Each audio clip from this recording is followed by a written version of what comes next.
వాల్మీకి చెప్పాడు రామాయణం ఎక్కడి వరకు ఉంటుంది అంటే స్త్రీ పురుషులు జీవించినంత వరకు ఉంటుంది అన్నాడు. Valmiki said that the Ramayana will exist as long as men and women exist.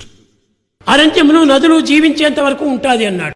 He said that it will stay as long as the rivers and forests exist. అరణ్యములకు నదులకు దీనికి సంబంధం ఏమిటి అని కొంతమంది ప్రశ్నిస్తారు. What is the relation between rivers and forests with the Ramayana? అరణ్యం అనగా పురుషులు, Forests represent men.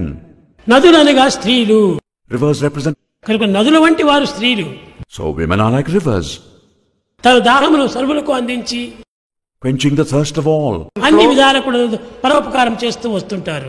They keep serving in many ways. కనుక స్త్రీ పురుషుల యొక్క జీవితంలో ఉండినంత వరకును రామాయణం ఏమాత్రం కూడాను మారదు. As long as men and women are there in the world, the Ramayana will not change.